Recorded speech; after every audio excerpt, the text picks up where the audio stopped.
Nietzsche, A Complete Guide to His Philosophy, Chapter 1, Power. When Nietzsche speaks of power, he doesn't mean what first comes to mind, domination, weapons, influence. He's talking about something far deeper, something that runs through the very roots of existence, the way blood runs through a body.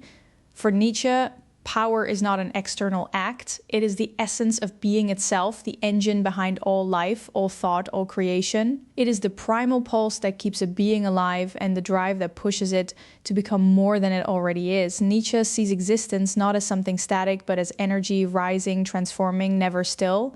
Everything in life is a struggle between competing forces, each one trying to impose its form upon the world.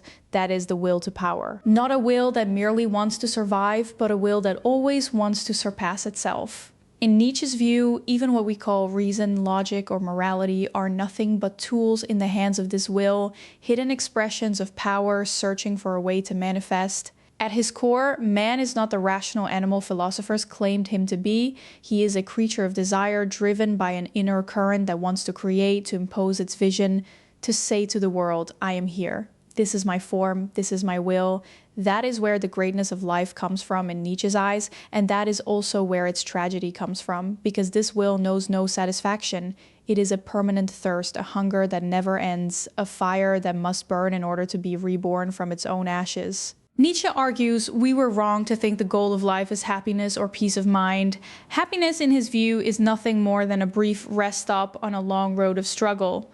Life is not a place to be comfortable. It is an arena of confrontation, a collision between inner forces, each searching for its final form.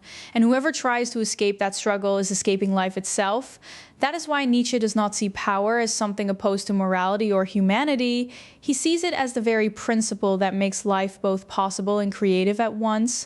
Look at the living world around us. Every creature is governed by this will, the tree reaching toward the sun, the animal defending its territory, the child fighting to speak its first word, all of them moved by one force, one will, the will to live, which at its deepest is the will to power. It is not the evil that traditional morality taught us to fear. It is the source of all goodness and all beauty, because what we call good or beautiful is nothing other than the victory of that will over weakness and stagnation.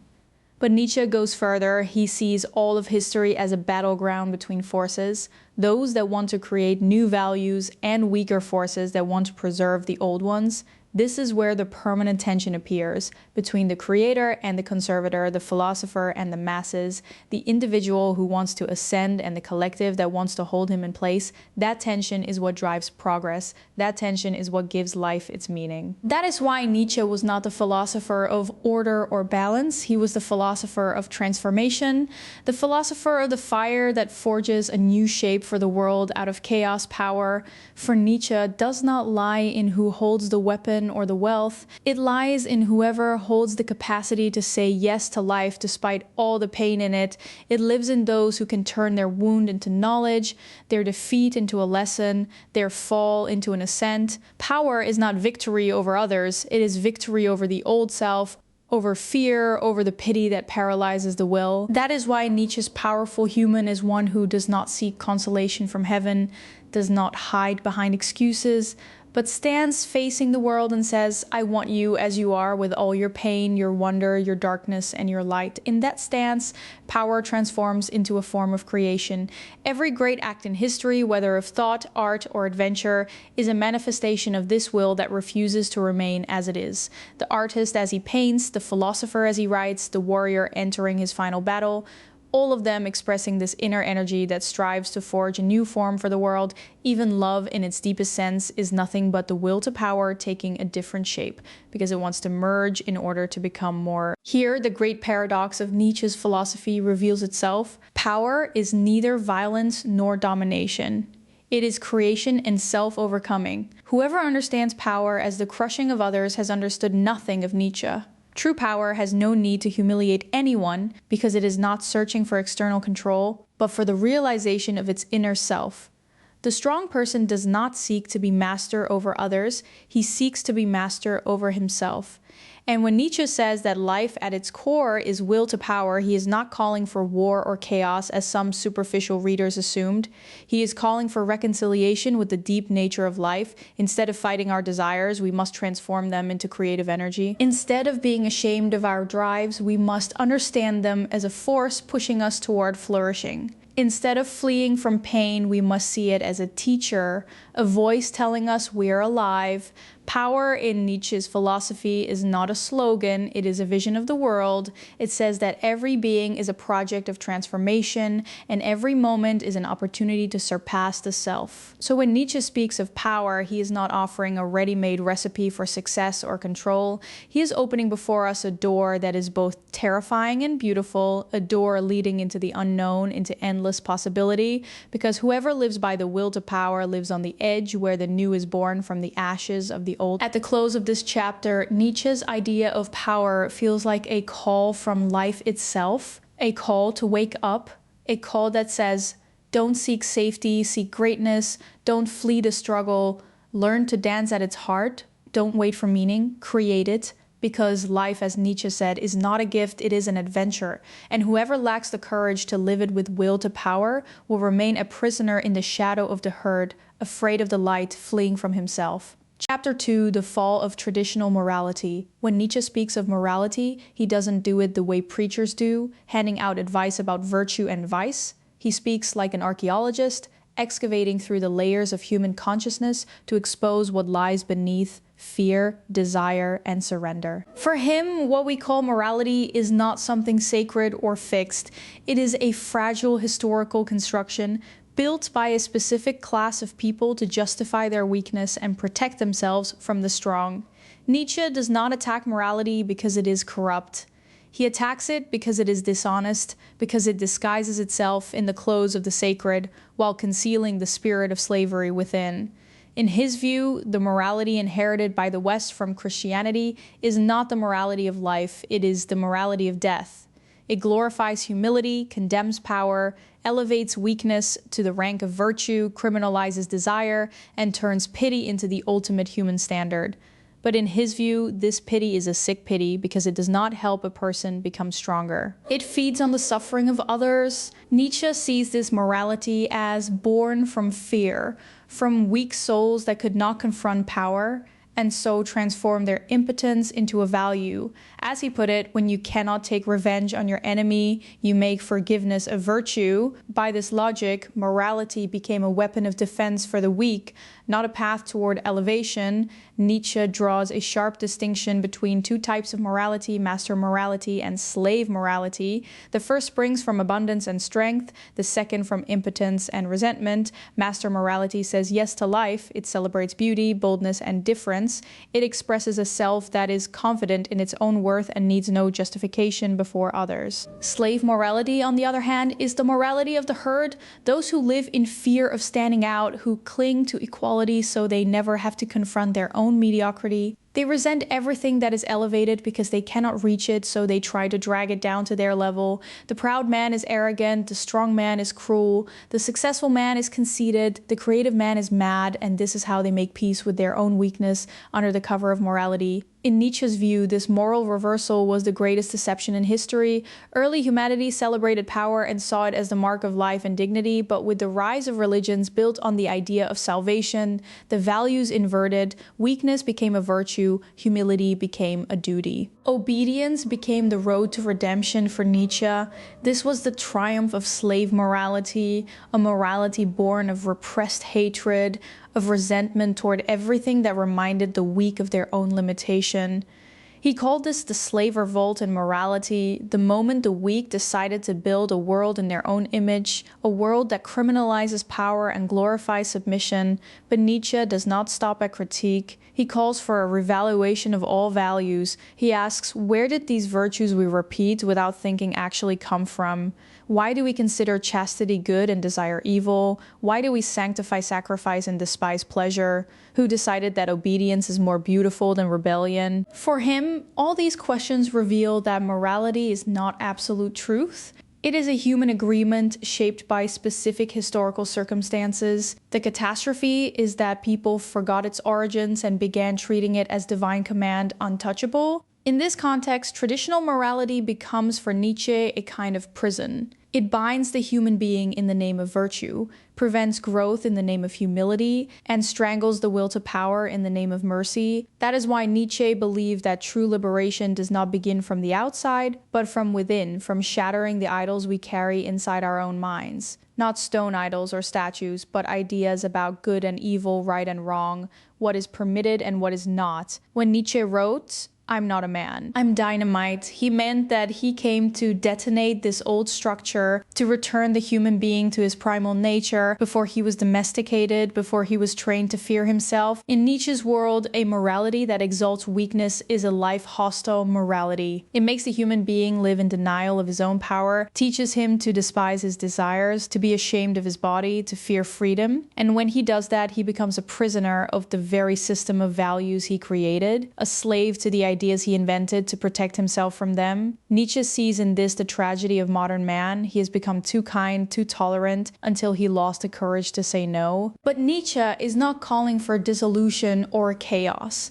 He is not saying the human being should be evil or without limits. He is saying the human being must create his own values, not inherit them from others. True moral strength does not come from obedience, but from creation. To be strong means to be capable of choosing your values, of defining for yourself what is good and what is evil. That is the meaning of freedom in Nietzsche's sense, a freedom that transcends the law because it springs from the depths of the will, not from external authority. Yet Nietzsche was not optimistic about humanity's capacity for this transformation. He knew that most people prefer security over freedom because freedom demands courage and courage demands confronting the self. That is why he said that human beings need a new model, a new type of human capable of bearing the responsibility of creating values, the Overman. But before this new human can be born, the old morality must collapse. Its falseness must be exposed. The mask that hides fear and resentment behind it must fall. In Nietzsche's contemplative moments, he sees the fall of traditional morality not as a catastrophe, but as a new birth. When the idols collapse, the horizon opens up and the world becomes open to the will to create anew. This fall, despite its harshness, is an act of purification. It takes the human being out of his moral childhood and brings him into the stage of maturity. He no longer needs the guardianship of a priest or commandments carved in stone. He has become the lawgiver. He decides, he creates. In the end, Nietzsche sees morality as a prison only for those afraid to look in the mirror. But whoever has the courage to see themselves as they truly are will not need an authority to tell them what to be. They will be their own source of light, their own law, their own value. That is the path that leads from the herd to the individual, from submission to creation, from morality to freedom. Chapter 3, Master Morality and Slave Morality. When we reach Nietzsche's idea of master morality and slave morality, we have entered the beating heart of his philosophy, the terrain where human nature stands fully unmasked. Here, Nietzsche is not merely theorizing about ethics, he is describing two contradictory ways of being, two opposing ways of looking at the world. He is not comparing virtue with vice, he is comparing life with spiritual death, between the human who creates his values and the human who lives according to values created by others. Nietzsche begins from a simple but brutal observation: not everything called good is good at its core. What some consider virtue may for others be weakness. There are two types of morality that cannot be reconciled. The first is master morality born from abundance, from an overflow of power, from the feeling that one is the one who decides what is noble and what is base. It is a morality that says yes to life, it does not fear desire, nor is it ashamed of power. The second is slave morality born from weakness, from repressed resentment, from the feeling of impotence before the strong. And so the impotent transforms his inability into a virtue, calls his fear humility, his submission patience, his hatred love. The master in Nietzsche's philosophy needs no justification. He does not seek approval or praise. He lives by his own laws, asks no permission to be what he is. He creates values. He does not receive them from the outside. He creates the good because he is capable of action and because his action in itself carries the meaning of nobility and dignity. The slave, on the other hand, does not know how to say yes to life. He lives inside the logic of negation. All he can do is reject the master, deny him, harbor secret hatred for him. And when he cannot confront him, he invents a new system of values, turns everything upside down, making what was once considered power evil and what was once weakness good. Here Nietzsche exposes a deep dynamic in the human soul: resentment, hidden resentment. It is a toxic energy that breeds in impotent souls and searches for a way to take revenge on the strong without direct confrontation. When the weak cannot defeat the strong in reality, they take revenge in the realm of values. They say to themselves that powerful man is evil because his power oppresses us, and we are good because we are weak. And so, from the womb of hatred, what is called compassionate human morality is born, but Nietzsche does not write this to despise the weak. He writes it to expose the truth that people are afraid to face, that morality is not a heaven-sent revelation, but a battleground between two wills. Master morality is the morality of creation and ascent. Slave morality is the morality of justification and decline. The first opens the door toward more life. The second protects against life itself. In the first, the human experiments, risks, creates because his existence is in itself sufficient justification. In the second, the human fears, obeys, hides behind the collective because he does not trust his own capacity to stand alone. This is why Nietzsche sees the shift from slave morality to master morality as a new birth of the spirit, an exit from fear into boldness, from obedience into creation, from regret into action. In the world of masters, there are no ready-made values. Values are created each day by the act of living itself, while in the world of slaves, everything is fixed, sacred, untouchable. It is a comfortable world, but a dead one. This is why Nietzsche held contempt for the idea of equality as it is ordinarily understood. He was not against justice, he was against turning it into an excuse to freeze the human being. Equality that levels the creator and the incapable, the bold and the afraid, the one who creates and the one who copies this, is a kind of nihilism. It is a desire to erase the natural difference between people, to abolish everything great so no one feels lesser. But Nietzsche sees that life at its core is hierarchy, and hierarchy is the condition for creativity. If we equalize everyone, we will kill greatness and live in a gray world without meaning. Master morality is not the morality of oppression or domination as it may seem. It is a morality overflowing with life. The master does not oppress the slave because he has no need to. His strength lies not in crushing others, but in sovereignty over himself. The slave, when given power, uses it for revenge because he never learned how to create with it. That is why Nietzsche sees that slave morality, even when it rules, remains slavery at its core because it knows nothing but reaction. The slave does not create, he retaliates. The master does not retaliate, he creates. This idea, though harsh in its framing, carries within it a profound lesson. The human being does not become free when he revolts against his master, but when he liberates himself from the slave mentality within external revolution. Without internal revolution is nothing but a swap of roles. The former slave becomes the master, but remains a slave in his soul. That is why Nietzsche says freedom is not a right that is granted, it is a power that is earned. Whoever truly wants to be a master must bear the responsibility of creating his own values, must live without excuses, without self-pity. Master morality is the morality of action, while slave morality is the morality of being acted upon. The first springs from confidence, the second from fear. The first says, I want, the second says, I must. The first leads toward life, the second leads toward nothingness.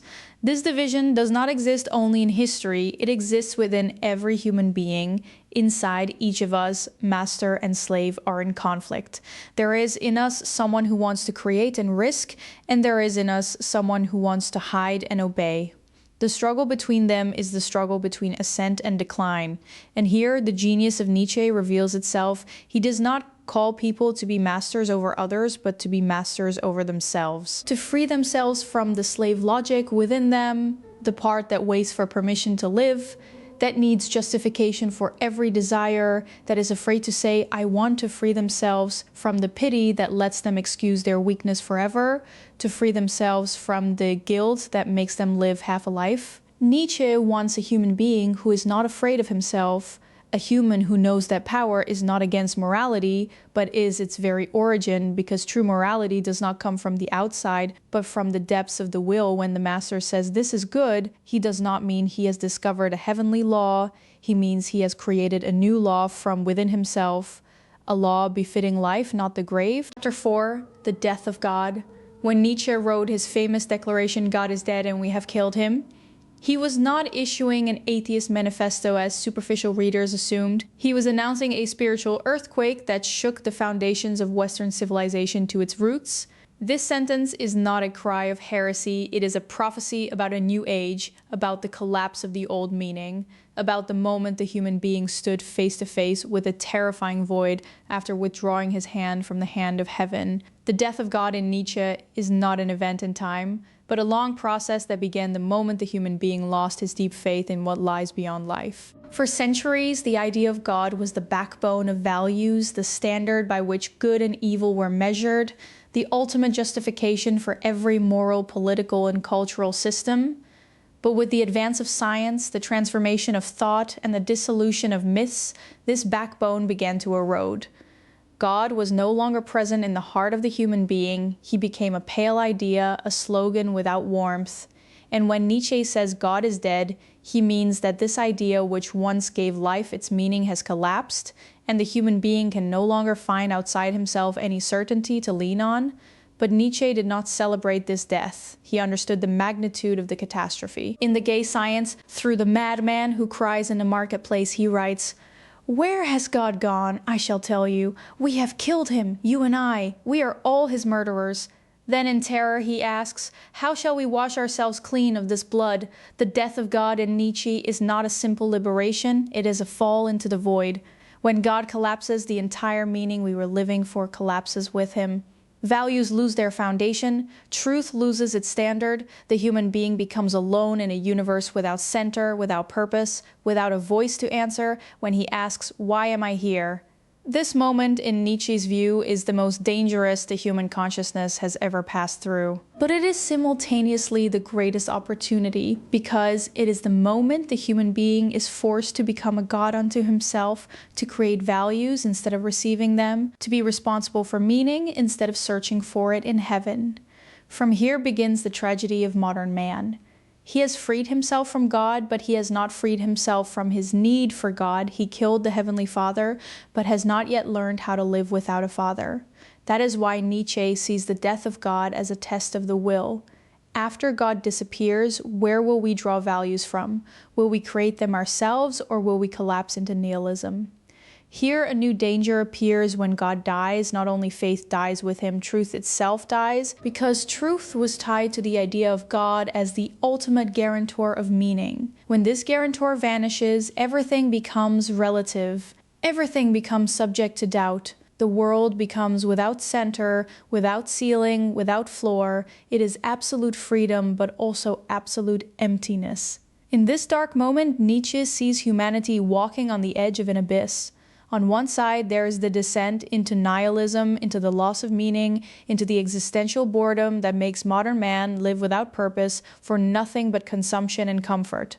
On the other side, there is a more dangerous but more creative path, the path of the Overman, who accepts this void not as catastrophe, but as an opportunity for creation. The death of God in this sense is not the end, it is the beginning.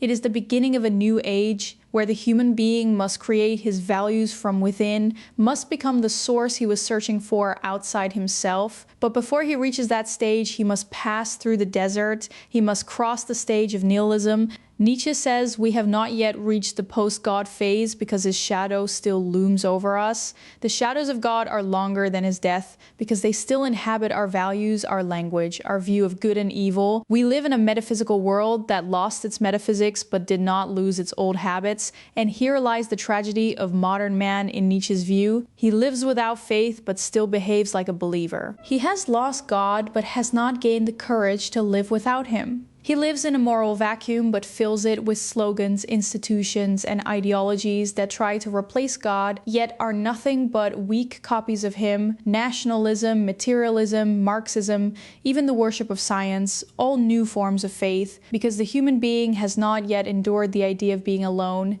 In Nietzsche's philosophy, this void is the moment of truth. In God's absence, the human being stands naked before himself. There is no longer anyone issuing orders or granting forgiveness. He is fully responsible for his own existence, his actions, his fate. And here alone, the meaning of true freedom begins. But it is a harsh freedom because it comes without guarantees. Under God, the human being lived in the shadow of the law, in the shadow of ready-made meaning.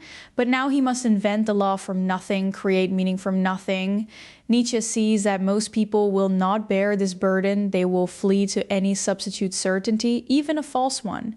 That is why the death of God does not necessarily mean the birth of freedom. It can lead to the birth of new, more hidden slaveries, slavery to science, to the market, to ideology, all attempts to escape facing the void. But Nietzsche says, if you gaze long enough into the abyss also gazes into you. This is the experience the human being must pass through in order to be reborn, to look into the emptiness without collapsing, to face the void without surrendering to it. At the depth of this idea, the death of God is not a call to atheism, it is a call to creation. Nietzsche does not want a human being without faith. He wants a human being who creates his own faith, who forges his gods from his will, not from his fear.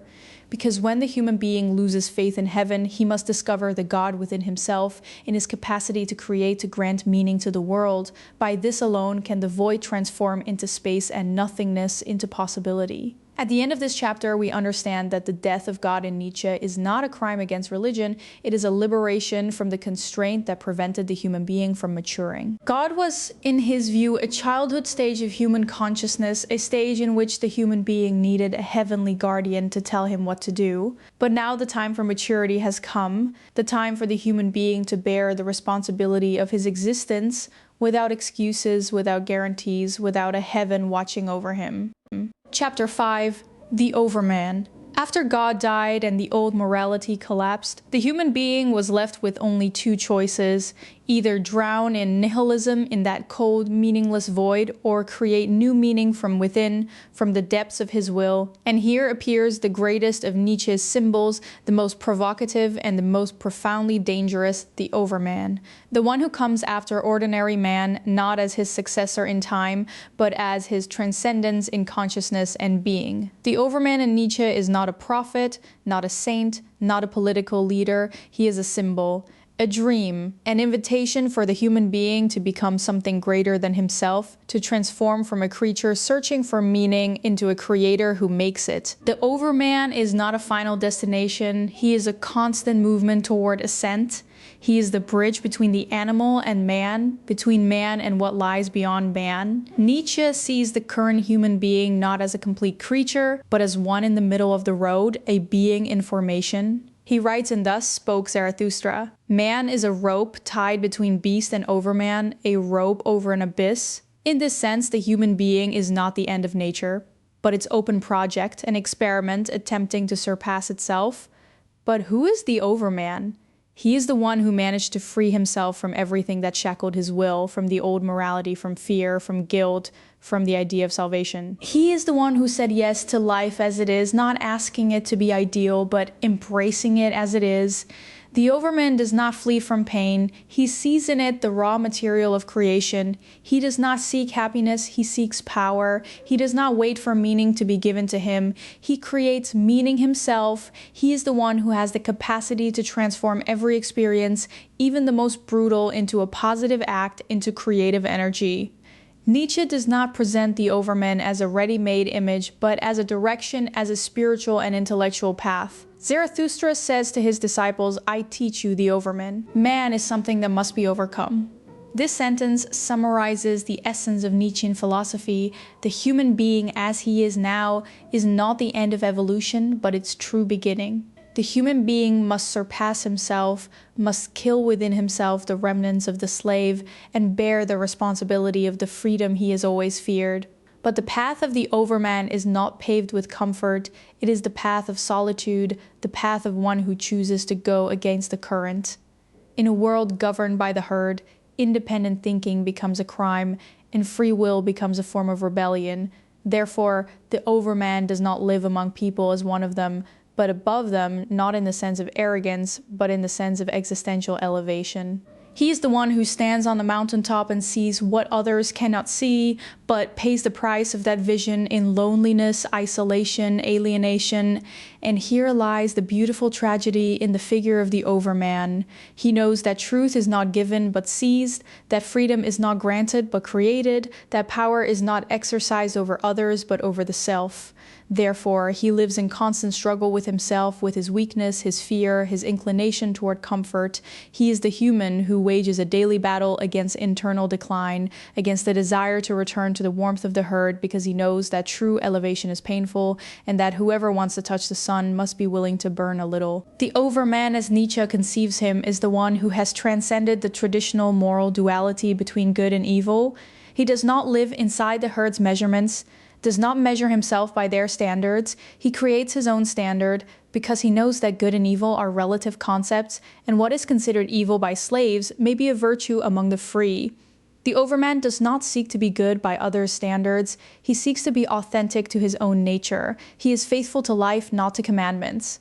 But we must understand that the Overman is not a call to domination or fascism, as some have distorted it. It is a call to inner ascent.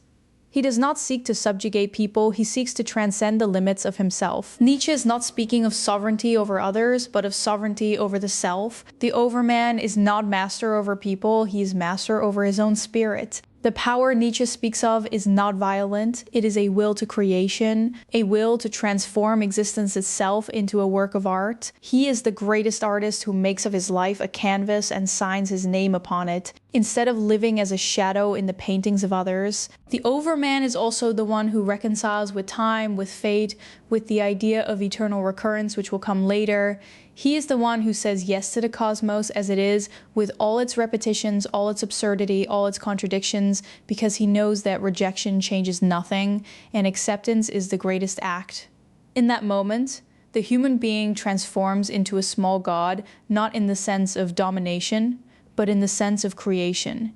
He becomes the source from which meaning flows in a world without meaning. Nietzsche sees that the appearance of the Overman is not a biological possibility, but a spiritual event, a moment of new consciousness in human history, a moment of transition from dependence on the external to dependence on the internal, from submission to creativity, from receiving to creating.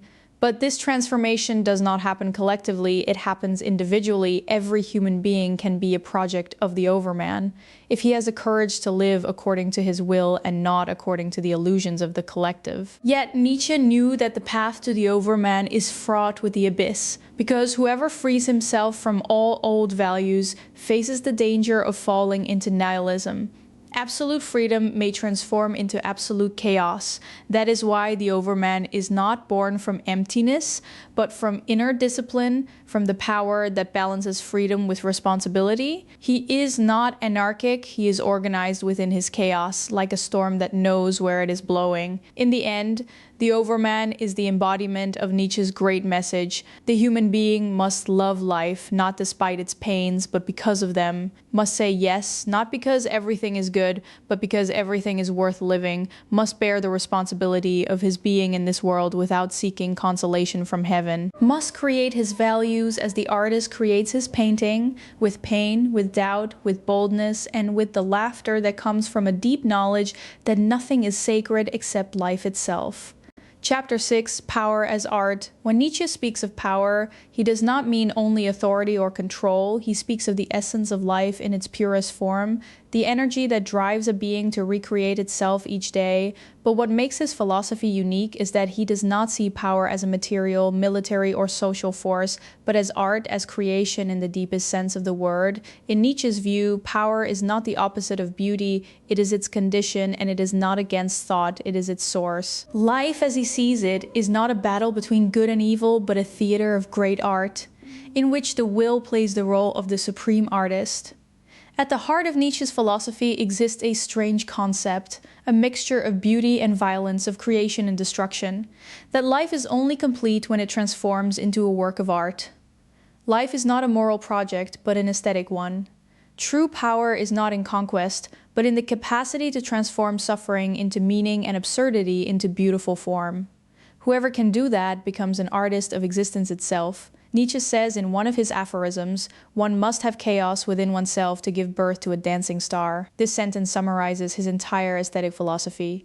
Chaos here is not the solution, it is the raw material. The prime substance of life through which the great artist fashions his work. Chaos is what gives life its energy, but without an inner power capable of organizing it, chaos remains nothing but a blind storm. Here the role of power as art appears, the capacity to transform internal conflict into aesthetic harmony, the capacity to make from collapse a structure and from pain a rhythm. Nietzsche sees beauty not as a luxury, but as an existential necessity. When the old values collapse, nothing remains but beauty as an absolute value. Beauty for him is not what the eye sees, it is what power creates. It is in the dance that defies gravity, in the music that translates struggle into melody, in the thought that transforms madness into insight. That is why he said, "Art is the only metaphysical activity left to the human being, because when God dies, art alone remains capable of filling the void, of granting life its justification without needing anything beyond it." But art for Nietzsche is not separate from power. The true artist does not paint to escape reality, but to confront it, to reformulate it. Power is what gives art its depth, and art is what gives power its meaning. Every great work of art is a victory over weakness, a cry in the face of mortality, and the artist, like the Overman, is the one who knows how to transform suffering into the material of creation. "What does not kill me makes me stronger."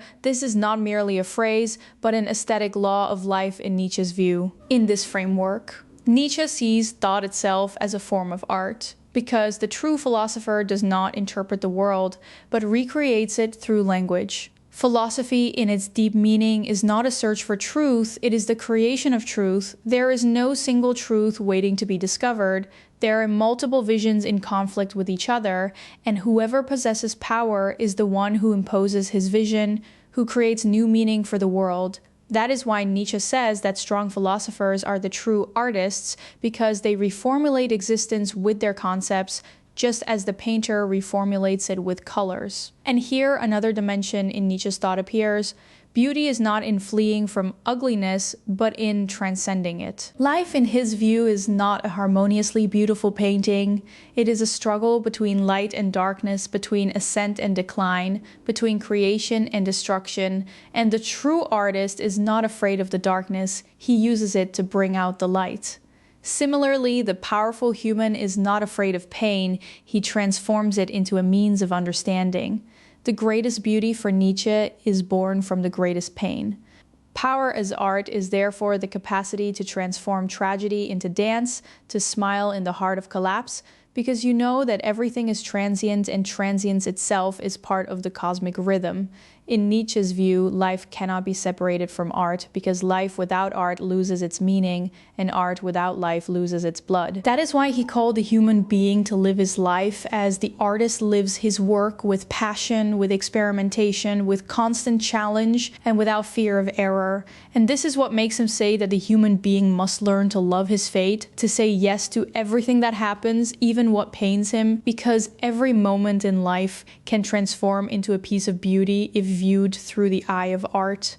Amor fati is not a call to surrender, it is a call to creation, to see in everything that happens to you raw material for creativity. If you are falling, make your fall a dance. If you're suffering, make your suffering a poem.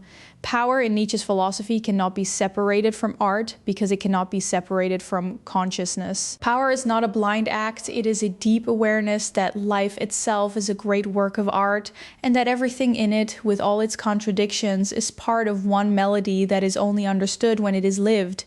Therefore, Nietzsche sees that the most powerful human is the one who lives as the artist lives, with no guarantees, with no final plan, but living with complete faithfulness to the moment, with complete will to create.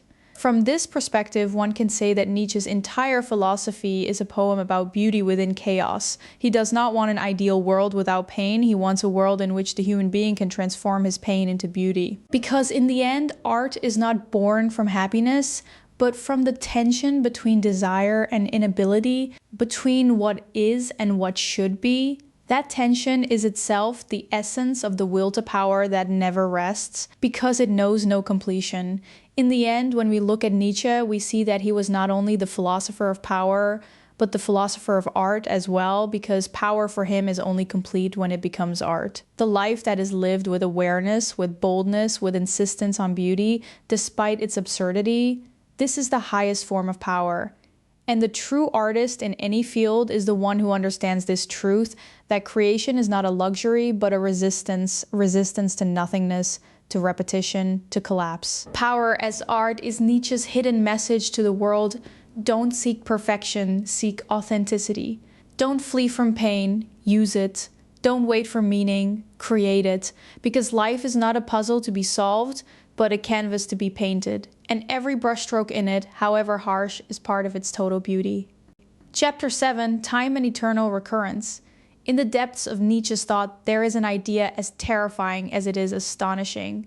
An idea that, if truly understood, would reshape a life entirely. That is the idea of eternal recurrence, or as some call it, the eternal return. It is not a physical theory about the cosmos, but an existential experience, a test of the will, an examination of the sincerity of life. Nietzsche does not present it as a rigid philosophical thesis, but as a moment of confrontation between the human being and himself, a moment in which the most dangerous question of all is asked: what if you were to live this same life with all it contains over and over again forever? Would you be willing? Imagine sitting in a silent night and suddenly a strange being appears before you and says in an unforgettable voice, you will live this life, every detail of it, every pain, every mistake, every moment of joy, and every breakdown, and it will repeat forever with not one change, with no salvation, with no end.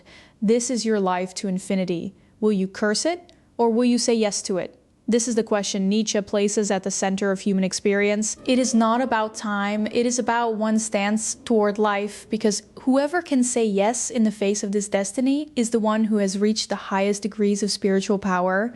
He is the Overman who needs no external meaning to love life. He loves it because it is what it is, with all its contradictions, all its pains, all its chaos.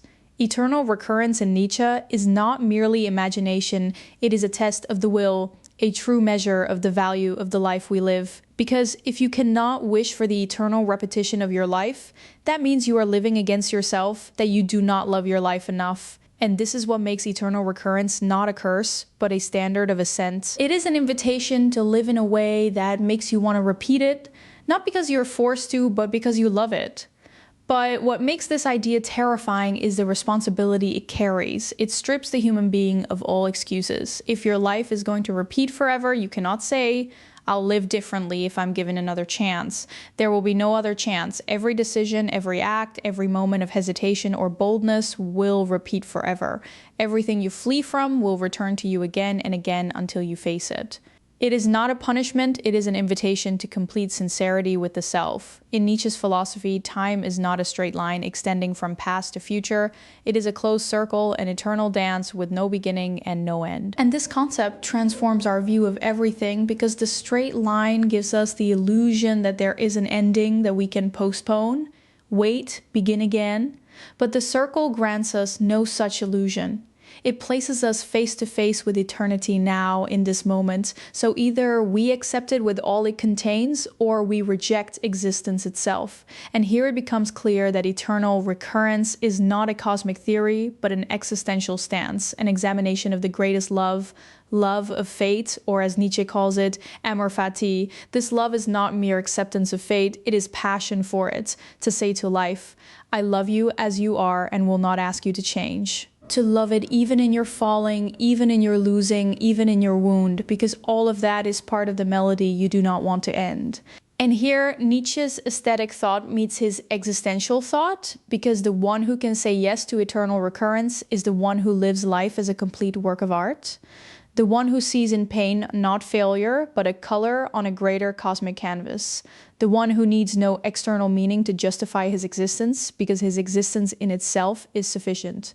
Every moment for him is an end, not a means. He lives in the present, not because he has forgotten the future, but because he has realized that every moment repeats forever and so has become sacred. But Nietzsche, in presenting this idea, does not hide its tragic dimension, because the human being who truly understands the meaning of eternal recurrence will feel an enormous weight fall on his shoulders. The weight of absolute responsibility, because everything you do will never be erased, never forgotten, never compensated.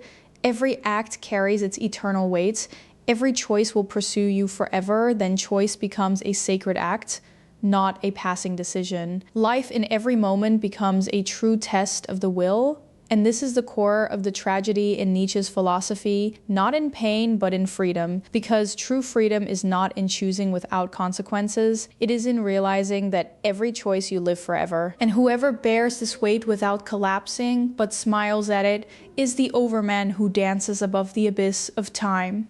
Eternal recurrence is also Nietzsche's response to despair, because whoever believes in it does not wait for another life, does not search for heavenly salvation, he finds salvation in this very life. It is a negation of the idea of the afterlife and an invitation to live here as though we will remain here forever. And this is what makes it the most daring concept in Nietzsche's philosophy, because it asks the human being to love life completely and sincerely, without illusions and without consolations. Perhaps the greatest thing about the idea of eternal recurrence is that it transforms time into art and makes of life itself a repeated work of art that the creator never tires of. Every act becomes a melody repeated in eternity. Every moment becomes a note in a symphony without end. And from here, ethics also transforms into an art of living, because every insincere act, every trivial decision will return forever to reveal our weakness. And so the idea of power intersects with the idea of time in Nietzsche, because whoever lacks the power to endure eternal recurrence will not endure life itself, and whoever possesses that power becomes eternal in meaning, even if mortal in body. This is the Overman in his most radiant manifestation. Not the one who lives forever, but the one who lives a single moment as though it were eternity. At the end of the day, eternal recurrence is not a curse and not a promise. It is a mirror that shows each person their truth. If you see in it a life you refuse to repeat, you know you have not yet lived. And if you look into it and say, yes, I want it as it is forever, then and only then do you become master of time, master of fate, master of yourself, because then you're no longer waiting for anything from life, you have become life itself.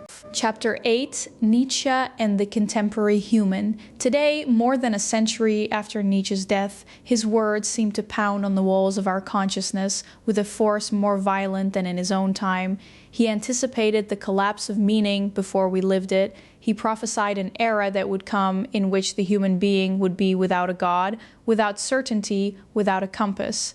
That era is ours. We now live, as he said, in a time when God is dead, but his shadow still looms over us, in a time filled with noise and speed and technology, but whose emptiness is deeper than ever. And in this emptiness, Nietzsche returns, not as a teacher who lectures, but as a voice that asks, what have you done with your freedom? The contemporary human being, in Nietzsche's view, is the child of the death of God, but also its victim. He has liberated himself from heaven, but has fallen into a new slavery. A slavery with no name, but that surrounds him at every moment. The slavery of consumption, the slavery of public opinion, the slavery of media, the slavery of the pursuit of recognition. He thought he had gained freedom, but exchanged the old chains for more hidden ones. There is no longer a God to hold him accountable, but there are millions of eyes watching him, millions of judgments demanding he be like everyone else, speak as they speak, desire as they desire, fear as they fear. In this world, without center, without a grand truth, without fixed meaning, the human being becomes lost between pleasure and emptiness, between technology and alienation. He lives at a speed that gives him no time to contemplate himself, no moment to ask the question Nietzsche considered the beginning of consciousness, who am I?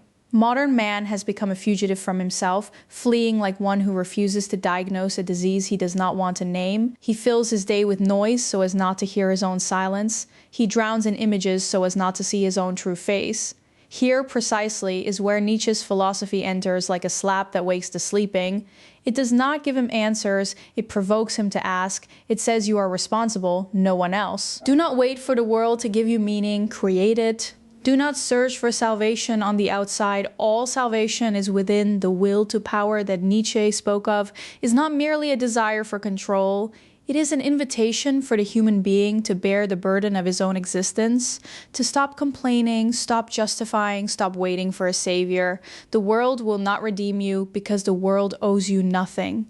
If you want salvation, be the salvation. In today's world, Nietzsche's idea of the herd has become clearer than ever. The herd is no longer simply a group of people following a shepherd. It has become a complete global system governing tastes, thoughts, and feelings. The herd today has a digital form, a faceless network that dictates what we must love and what we must hate, who we must follow and who we must cancel. The herd is no longer in the church or the state. It is in our handheld devices, in our always connected minds. And the human being, despite his apparent freedom, has become more enslaved than ever before. Nietzsche would laugh bitterly if he saw how his prophecies came true. He said that when people lose God, they will not become free, they will invent new gods. And that is exactly what happened. Money became a god, fame became a god, public opinion became a god. But all these false gods grant no meaning. They steal it, they satisfy the body and impoverish the soul. The result is a human being glutted with information but starving for meaning. A human being who knows everything but knows nothing of himself.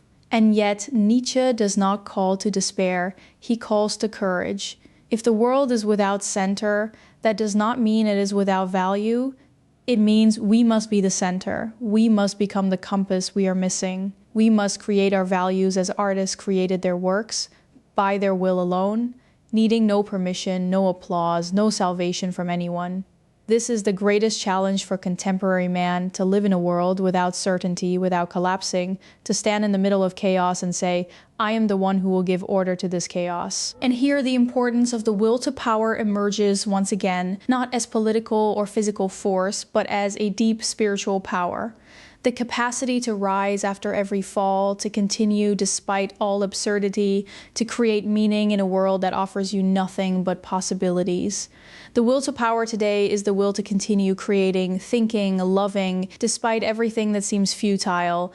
It is the will of silent refusal of everything that tries to extinguish the inner fire. In our time, the world has become saturated with slogans about freedom, but true freedom, as Nietzsche understood, is not in doing what you wish, it is in knowing who you are and daring to be it despite everything.